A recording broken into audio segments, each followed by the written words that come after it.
1627년 중국의 여진족이 세운 후금이라는 나라가 있었습니다.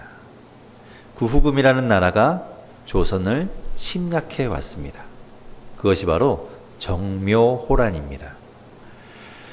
전쟁 준비가 되어 있지 않았던 조선은 속수무책으로 당하게 됩니다. 왕이었던 인조와 대신들은 황급히 강화도로 피신을 가게 됩니다. 그렇게 후금에게 당하고 나서 후금과 조선은 형제 맹약이라는 형제 관계를 맺게 됩니다. 당연하게도 후금이 형이 되고 조선은 동생이 되는 것이죠. 그래서 후금을 향해서 형님이라고 부르는 그런 조약이 맺어진 겁니다. 그로 인해서 전쟁은 일단락되었습니다. 하지만 시간이 지날수록 이 후금이 조선에 대해서 요구하는 조공과 그리고 그들이 부리는 행패가 날로 더 심해져 갔습니다. 마침내 그들은 조선을 향해서 형제의 관계가 아니라 군신의 관계를 맺자라고 요구해 옵니다. 임금과 신하의 관계를 말하는 것이죠. 당연히 조선에서는 그것에 대해서 의견이 분분해지게 됩니다. 아니, 어떻게 조선을 자신들의 신하라고 말할 수 있는가? 아니 되는 일이다. 반대하는 사람들과 그렇게 해서라도 살기를 모색해야 되지 않겠냐라고 말하는 사람들이 생기게 된 겁니다. 어떻습니까? 여러분이라면, 여러분이 임금이라면, 아니면 조정의 대신이라면 여러분은 어떤 의견을 내겠습니까? 안 된다고 하시겠습니까? 아니면 그들의 요구를 받아들이고 비굴하지만 어떻게든 살 길을 모색해야 된다라고 말하겠습니까? 조선에서는 그 두 세력 간에, 두 주장 간에 팽팽하게 맞서고 있었지만 척화파라고 부르는 화친을 반대하는 사람들의 목소리가 더 크게 커지게 됩니다. 조선에서의 분노는 폭발하게 되는 것이죠.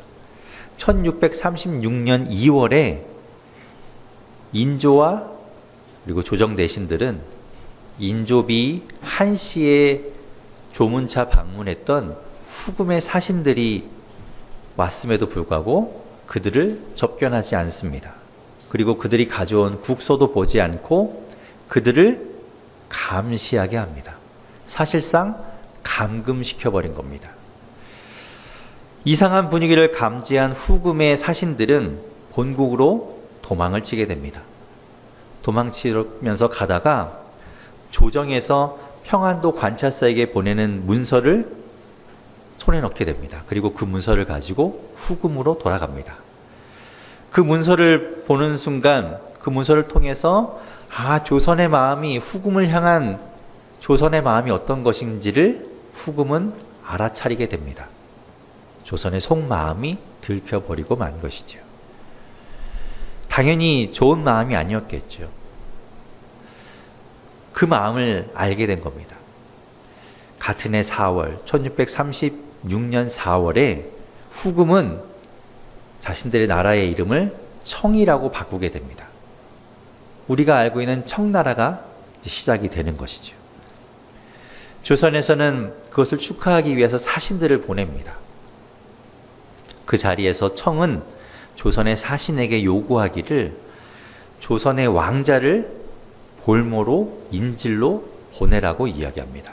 그리고 형제의 관계가 아닌 군신의 관계를 계속해서 요구합니다.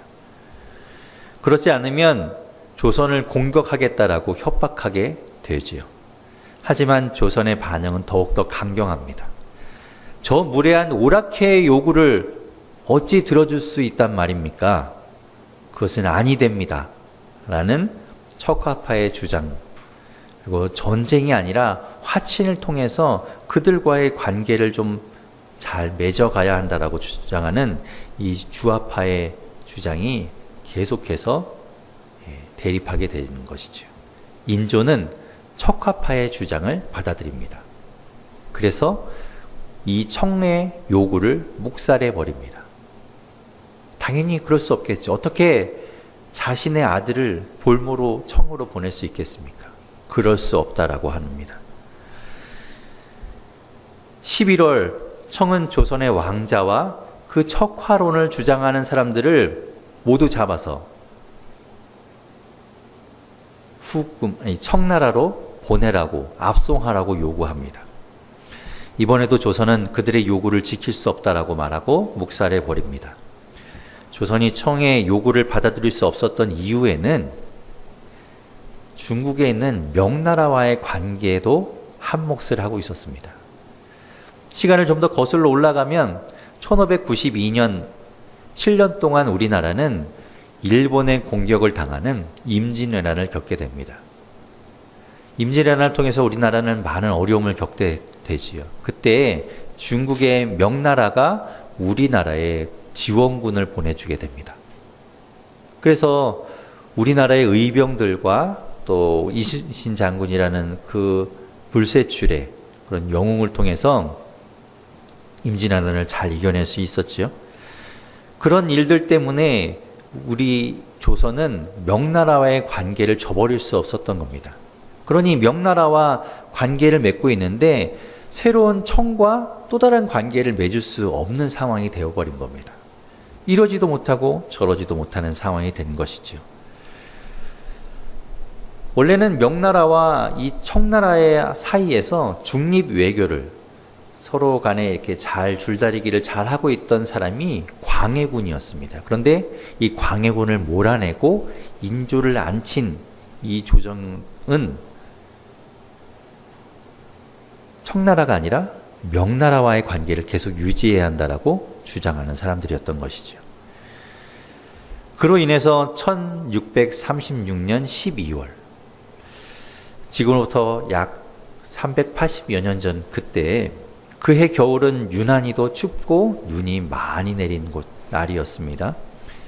그때 청은 12만 명의 대군을 이끌고 조선을 침략해 옵니다.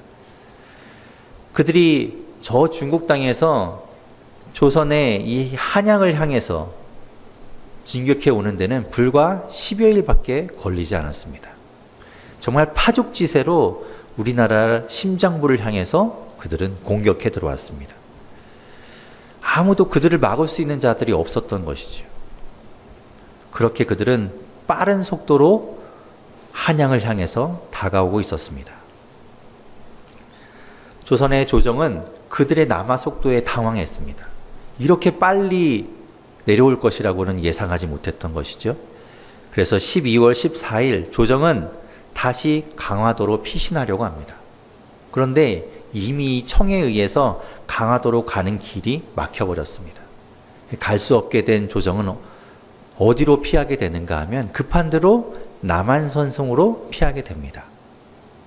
남한선성은 그리 좋은 형세를 띠고 있는 곳은 아니었습니다. 그럼에도 불구하고 어쩔 수 없는 선택이었습니다. 이조판서 최명길이라는 사람이 청의 그 진영에 가서 시간을 끄는 사이에 인조와 조선의 대신들은 짐을 꾸려서 남한산성에 들어가게 됩니다. 그곳에서 피신해 있다가 틈을 타서 강화도로 다시 가려는 그런 계획이었죠. 그런데 강화도로 가려고 했으나 눈이 많이 오고 또 길이 얼어 있고 또 추위 때문에 그 길을 나서지 못합니다. 그래서 꼼짝없이 남한산성에 갇혀버리게 됩니다. 이 사건이 바로 우리가 알고 있는 병자호란입니다. 그리고 남한산성에서의 그 일을 그리고 있는 영화가 남한산성이라는 동일한 이름의 영화입니다. 그 영화를 제가 보게 됐는데 배우들의 연기가 너무 훌륭합니다. 그리고 이야기 전개도 정말 긴장감 있게 잘 진행되고 있는 정말 좋은 영화였습니다. 여러분도 기회가 되시면 한번 보시면 좋을 것 같습니다. 우리나라의 역사이기도 하고 또 그때의 상황을 정말 잘 알게 되는 그런 영화입니다. 그 영화를 보면 많은 것을 생각하게 됩니다. 성의 대군이 남한산성을 둘러싸고 있는 상황 안에서 그 안에서도 역시 절대 오랑캐와 화친해서는 안 된다고 하는 사람들과 이러고 죽을 수는 없다. 그들에게 좀 비굴하지만 살 길을 찾아야 한다라고 그렇게 주장하는 사람들이 계속해서 그 안에서도 첨예하게 대립하게 됩니다. 대신들이 그렇게 팽팽하게 주장을 펼치고 있는 가운데 인조는 쉽사리 결정을 내리지 못하고 시간이 점점 더 흘러가게 됩니다. 그렇게 되면 고스란히 피해는 누가 당하게 될까요? 백성들한테 그 피해가 돌아오게 됩니다. 성 안에 있는 군사들의 수는 1만 3천이었습니다. 그리고 그 성 안에 살고 있던 사람들의 백성들까지 하면 그렇게 많은 사람들이 그 성 안에 밀집해 있었습니다. 그들이 버틸 수 있는 식량을 가지고 있는 그 양은 불과 50일 정도밖에 되지 않았습니다. 그러니 아끼고 아껴서 시간을 좀 더 끌어야 되겠죠. 남쪽에 있는 우리나라의 군대가 이 왕을 구하기 위해서 올 때까지, 그들이 구원해 줄 때까지 그곳에서 가지고 있는 식량을 가지고 버텨야 했던 겁니다. 추위와 배고픔, 그리고 무모한 전투로 인해서 많은 사람들이 죽어나갑니다. 진짜 그 영화를 보면서 또 그 이야기를 통해서 우리 속상한 것은 안타깝게도 죽어가는 사람들은 보통 사람들이라는 겁니다. 평민들이 죽어가는 것이지요. 희생을 당하는 겁니다. 이제는 더 이상 결정을 미룰 수 없는 상황이 되었습니다. 더 이상 버틸 수 없는 상황, 결정해야 했습니다. 명예롭게 죽을 것인가, 아니면 비굴하지만 살 것인가, 둘 중에 하나를 택해야 했던 것입니다. 대의라는, 조선의 사대부라는 그 명예를 지키기 위해서 장렬하게 싸우다 죽을 것인가, 아니면 순간의 치욕을 견뎌내고 살아서 훗날을 도모할 것인가, 어느 길을 택할 것인가. 오늘 말씀은 이 남한산성이라는 영화와 묘하게 겹쳐져 보입니다.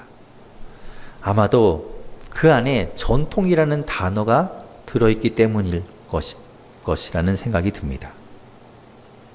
오늘 본문 1절과 2절을 우리 같이 한번 읽어보겠습니다. 1절, 2절 같이 읽어보겠습니다. 시작.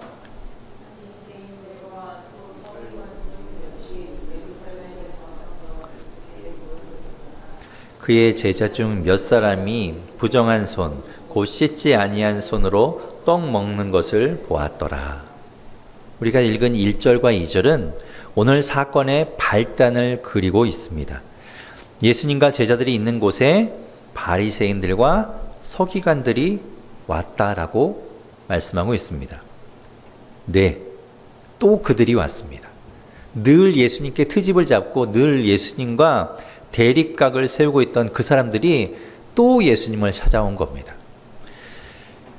그들이 예루살렘을 떠나서 예수님과 제자들이 있는 이곳까지 왔다라고 말씀하고 있죠. 예수님은 그럼 어디에 계셨는가? 바로 앞장인 6장 끝부분에서 예수님이 사역하시던 곳을 갈릴리 호수 북서쪽 게네사렛이라는 지방이라고 6장 53절에서 말씀하고 있는 것을 보면 지금 예수님이 계신 곳은 아마도 게네사렛이라는 동네일 겁니다. 그렇게 본다면 지금 이 바리새인들과 서기관들이 예루살렘에서 예수님을 보기 위해 온 거리는 얼마큼 되는가? 직선 거리로 약 120km가 되는 거리입니다. 그런데 그 길 중간에는 사마리아 지역이 있습니다. 그 사마리아 지역은 유대인들이, 특히 이 바리새인들과 서기관들은 혐오하는 곳이었기 때문에 그곳을 가로지르지 않고 아마도 빙 돌아서 우회해서 왔을 것입니다. 그러니 좋게 150km는 왔다라는 이야기죠. 실감이 안 나시죠? 지금 우리는 일산에 살고 있는데 150km 정도가 어느 정도라고 생각하냐면 일산에서 대전 정도의 거리입니다. 지금은 저희가 뭐 기차나 자동차를 타고 쉽게 갈 수 있는 거리지만 뭐 교통수단이 발달하지 않은 그때에 간다고 생각해 보십시오. 며칠을 걸려서 가는 겁니다. 그 거리를 왜 갑니까? 그 힘든 길을 왜 그렇게 갔습니까? 예수님을 보기 위해서입니다. 그런데 참 독특한 것은 그 먼 길을 힘들게 갔는데 예수님께 귀한 복음의 말씀을 듣기 위해서 가는 것이 아닙니다. 예수님께 자신들의 병을 고쳐달라고 예수님을 만나기 위해서 온 것이 아닙니다. 예수님께 그 하나님의 말씀을 잘 풀어주는 가르침을 듣기 위해서, 그 가르침 받기 위해서 그 먼 거리를 온 것도 아닙니다. 그럼 그들이 왜 이 힘들고 먼 거리를 왔는가? 예수님을 죽일 구실을 찾기 위해서 온 겁니다. 마가복음 3장에서 예수님은 안식일에 한쪽 손 마른 사람을 고치십니다. 그 사건 때문에 바리새인들과 그 유대 지도자들은 예수님을 죽일 구실을 찾으려고 했습니다. 마가복음 3장 9절에서 이렇게 말씀합니다. 바리새인들이 나가서 곧 헤롯 땅과 함께 어떻게 하여 예수를 죽일까 의논하니라. 이때부터 이들은 예수님을 죽일 구실을 찾으려고, 예수님을 죽일 어떤 조금의 꼬투리라도 잡으려고 혈안이 되어 있었던 것입니다. 그래서 그것을 찾기 위해서 그 먼 거리, 그 힘든 길을 마다하지 않고 예수님을 만나기 위해 온 겁니다. 여러분 대단하지 않습니까? 여러분 사람을 살리는 것 또한 정말 중요하고 우리가 거기에 우리의 모든 것을 다 쏟지만 그에 못지않게 사람을 죽이는 일에도 정말 자기의 모든 것을 거는 사람들이 있다는 겁니다. 이들이 그랬다는 것이지. 우리가 잘 알고 있는 것처럼 사도 바울도 처음에는 예수 믿는 사람들을 잡아서 가두고 죽이기 위해서 혈안이 되어 있었던 사람입니다. 같은 열심을 가지고 우리는 사람을 살리는 일에 쓸 수 있기를 바랍니다. 같은 열심을 가지고 같은 열정을 가지고 사람을 죽이는 것이 아니라 사람을 살리는 일에 사용될 수 있기를 바랍니다. 그렇게 먼 거리를 힘들게 왔으니 그들이 얼마나 눈에 불을 켜고 예수님을 주시하고 있겠습니까? 어떻게 해서든지 하나라도 잡아내려고 보고 있었던 것이지요. 그런데 그들의 눈에 예수님의 제자들이 딱 들어왔습니다. 예수님의 제자들이 식사하기 전에 손을 씻고 먹어야 되는데도 불구하고 손 씻지 않고 식사하는 것을 보고 집어낸 겁니다. 그들은 말합니다. 식사하기 전에 손을 씻는 것은 단순히 더러운 손이 아니라 말하기를 부정한 손이라고 이야기합니다. 손을 씻지 않는 것이 왜 부정한 일일까요? 계속해서 3절과 4절에 그 이유를 부연 설명하고 있습니다. 우리 함께 3절 4절 읽어보겠습니다. 함께 읽겠습니다. 시작. 바리새인들과 모든 유대인들은 장로들의 전통을 지켜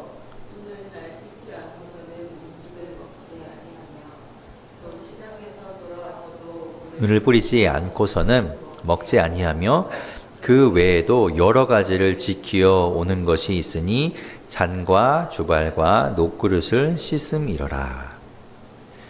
유대인들에게는 장로들의 전통이라는 것이 있었습니다.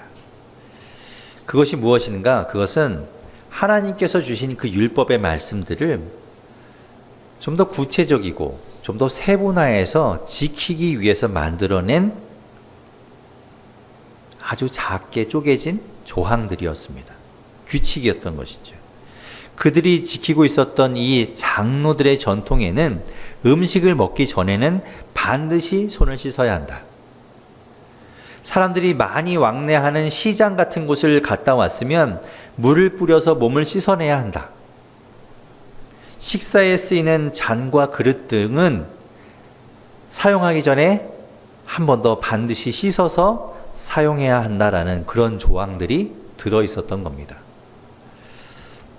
사실 지금의 우리도 위생 때문에 손을 씻고 밥을 먹고 나갔다 오면 씻지요. 그런 일들을 행하긴 합니다. 그런데 이 유대인들이 행하는 것은 그런 위생을 위한 것이 아니었습니다. 그들에게 있어서 식사 전의 이 청결은 위생의 문제가 아니라 거룩의 문제였습니다. 혹시라도 밖에 나갔다가 만났던 사람들 가운데 부정한 사람들이 있을 수 있기 때문에 그들과 악수를 하거나 그들이 만졌던 물건을 내가 손댄 것 때문에 나도 부정할 수 있어서 나갔다 오면 손을 씻고 발을 씻어서 자신의 부정함을 씻어냈던 겁니다. 부정하지 않으려는 정하려고 했던 그들의 절차 의식이었던 것이죠. 이런 의식을 만들고 지키는 진짜 속마음에는 이런 것이 있었던 겁니다. 나는 정결하다. 나는 부정하지 않다. 나는 정하다. 그리고 나는 의롭다. 라는 마음이 있었던 겁니다. 그러니 밖에 나간 이 부정한 세상 가운데 살다가 들어오면 그것들을 씻어내고 다시 나의 정하고 의로운 모습으로 돌아가야 한다라는 그런 것들이 깔려 있었던 것이죠. 하나님은 율법에서 개인적인 식사를 할 때 정결해야 한다고 말씀하지 않으셨습니다. 단지 하나님의 성물, 절기 의식에서는 부정한 사람이 참여할 수 없기 때문에 그때는 정결해야 한다라고 말씀하셨던 것이죠. 출애굽기 30장 17절에서 21절에는 제사장이 회막 앞에 있는 이 물두멍이라는 곳에서 제사를 행하기 전에 물두멍에 물을 가지고 손과 발을 씻으라고 말씀하셨습니다. 그런데 이 장로들이 이 율법을 모든 식사에 그리고 모든 유대인에게 확대해서 적용하고 있는 겁니다. 그러나 사실 모든 유대인들이 이 조항을 지키지는 않았습니다. 지킬 수가 없었습니다. 어떻게 밥 먹을 때마다 씻고 모든 그릇을 씻고 그런 절차와 의식을 행할 수 있겠습니까? 여러분 오병이어의 기적을 한번 생각해 보십시오. 남자만 5,000명이나 되는 사람들이 모여서 그들이 식사하기 전에 손을 씻었다는 이야기는 없습니다. 그들이 손을 씻을 곳도 없었겠지요. 어디 가서 손을 씻겠습니까? 그러니 손을 씻으라는 이 장로들의 전통은 지킬 수 없는, 모든 사람들이 적용할 수 없는 그런 것이었습니다. 이 유대인들이 모두 지킬 수 없는 이 규칙을 바리새인들과 서기관들은 자신들은 지켰습니다. 그것 때문에 오히려 이들은 유대인들이 지키지 않는 것 때문에 안심했을 겁니다. 만약에 그것들을 다 지켰다면 자신들이 더 의로워 보일 수 없거든요. 남들은 못하는 걸 내가 하니까 나는 정하고 나는 의롭다라고 생각했던 겁니다. 그들의 속마음을 예수님께서는 알고 계셨습니다. 다른 사람은 몰라도 예수님은 보고 계셨던 것이죠. 그들이 예수님께 질문합니다. 5절 말씀에 그들의 질문이 있습니다. 우리 같이 한번 읽어보겠습니다. 시작. 이에 바리새인들과 서기관들이 예수께 묻되 어찌하여 당신의 제자들은 장로들의 전통을 준행하지 아니하고 부정한 손으로 떡을 먹나이까? 그 제자들이 원래 그 장로의 전통을 지키지 않는 것을 알고 있었으면서 이들은 예수님께 그걸 물어보는 겁니다. 왜 당신의 제자들은 장로들의 전통을 지키지 않는 것입니까? 이 이야기는 그 제자들을 나오라는 것이 아닙니다. 이 질문은 예수님께 향하고 있는 겁니다. 예수님을 지적하고 있는 겁니다. 왜 당신은 랍비라고 하면서 당신은 선생이라고 하면서 제자들에게 그런 전통을 가르치고 지키게 하지 않는 겁니까? 당신이 그러고도 선생이라고 할 수 있습니까? 당신은 도대체 뭘 가르치고 있는 겁니까? 우리의 오랜 전통을 무시하는 거 아닙니까? 그렇게 질문하고 있었던 겁니다. 그들의 속마음이 아까 이야기한 것처럼 율법을 지키고 그것보다 더한 전통까지도 지키면서 자신들은 거룩하고 의롭다라는 것, 그 마음이 있었던 것이죠. 예수님은 그래서 그들의 질문에 답하는 것이 아니라 그들의 마음에 답을 하십니다. 6절에서 8절 같이 읽어보겠습니다. 시작. 이르시되 이사야가 너희 외식하는 자에 대하여 잘 예언하였도다. 기록하였을 때 이 백성이 입술로는 나를 공경하되 마음은 내게서 멀도다. 사람의 계명으로 교훈을 삼아 가르치니 나를 헛되이 경배하는도다 하였느니라. 너희가 하나님의 계명은 버리고 사람의 전통을 지키느니라. 예수님은 그들을 향해서 외식하는 자라고 말씀합니다. 이 말은 겉과 속이 다른 위선자라는 겁니다. 그들이 지키고 있는 것은 하나님을 향한, 하나님을 위한 것이 아니었습니다. 자신들을 위한, 자신들을 의롭게 보이기 위한, 자신들을 더 나은 사람으로 보이기 위한 그런 행위였던 것이지요. 하나님을 위한다는 그런 구실 아래 자신들의 의로움을 보여주는 도구로, 수단으로 사용해 버린 겁니다. 예수님의 의외의 대답을 들은 바리새인들과 서기관들은 놀라고 당황스러웠을 겁니다. 그들의 진짜 속마음을 들킨 것도 있지만 그런 생각조차 하지 않던, 그들의 그런 의식조차, 그것이 잘못되었다라고 생각조차 하지 않던 그들의 모습을 보고 놀랐을 겁니다. 당황했을 겁니다. 그들은 자신들이 잘 살고 있다고 믿었을 것이기 때문입니다.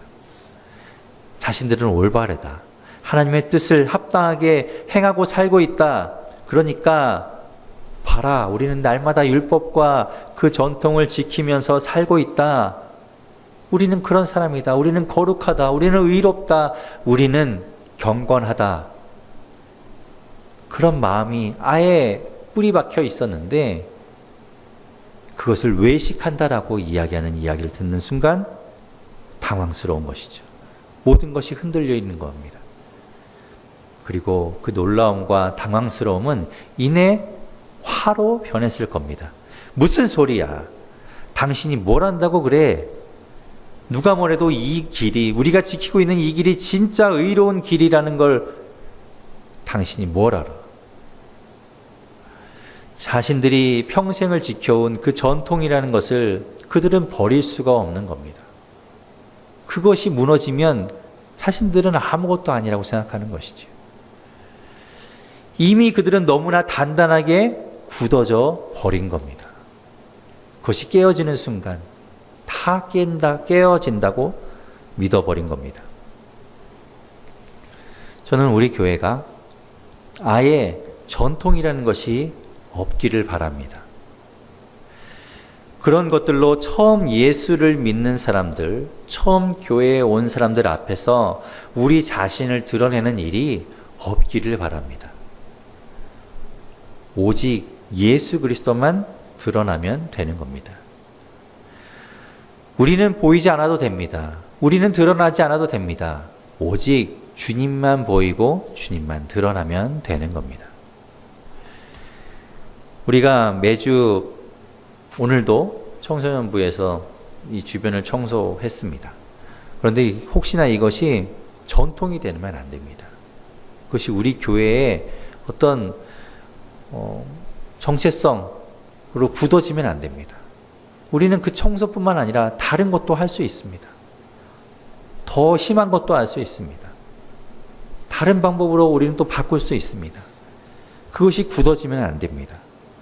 그 청소를 통해서 마을 사람들한테 우리가 칭찬받는 것이 우리의 목표가 아닙니다. 우리의 목표는 우리를 그렇게 변화시킨, 우리 뒤에서 우리에게 그런 마음과 그런 감동을 주신 그 예수님, 그 하나님이 드러나는 것이 우리의 목표입니다. 우리가 칭찬받고 우리가 높임받고 우리가 상 받는 것이 목표가 아니라는 겁니다. 그렇게 우리 교회에 오는 사람마다, 우리 교회에서 예배드리는 사람마다 주님만 바라볼 수 있기를 바랍니다. 그 은혜가 우리 교회 가운데 있을 수 있기를 바랍니다. 그것이 주님이 바라시는 우리 교회의 모습일 겁니다. 그러면서 우리 자신을 또 돌아볼 수 있기를 바랍니다.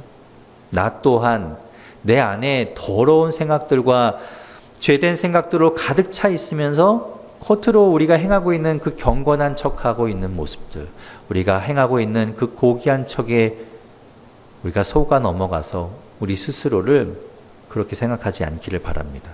우리 계속 돌아봐야 합니다. 그렇지 않으면 그것 때문에 우리의 생각은 굳어지게 되고 우리는 의롭다라는 그런 착각에 빠지게 됩니다. 그리고 다른 사람들을 정죄하게 되죠. 하나님을 믿지 않는, 하나님을 예배하지 않는 사람들을 향해서 우리는 정죄의 화살을 돌리게 되는 겁니다. 정하고 부정한 것, 거룩하고 더러운 것, 그것을 결정하는 것은 내가 아닙니다. 그것은 주님이 결정하시는 겁니다. 바리새인들과 서기관들 앞에서 그들이 주님 앞에서 또 성도들 앞에서 했던 것처럼 우리도 위선적인 모습으로 굳어지기 전에 우리의 마음에서 나의 의를 걷어내야 합니다. 성령님께서 우리 안에서 그런 것들을, 그런 생각들을, 그런 마음들을 걷어내시도록 우리를 맡겨야 합니다.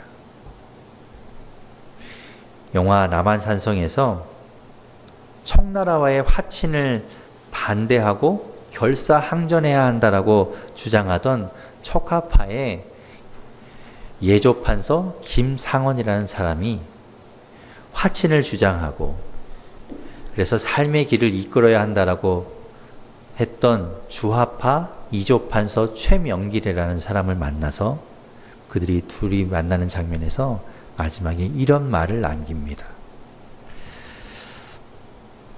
백성을 위한 새로운 삶의 길이란 낡은 것이 모두 사라진 세상에서 비로소 열리는 것이요. 그대도 나도 그리고 우리가 세운 임금까지도 말이요. 그것이 이 성 안에서 내가 깨달은 것이요. 낡은 것, 우리가 자꾸 만들어가는 것, 그것이 전통이 되어서 우리를 어쩌면 죽음의 길로 인도하고 있는지도 모르는 겁니다. 우리 주님은 마가복음 9장 41절과 42절에서 이렇게 말씀하셨습니다. 우리 마가복음 9장 41절과 42절 같이 읽어보고 마치도록 하겠습니다. 함께 읽겠습니다. 시작.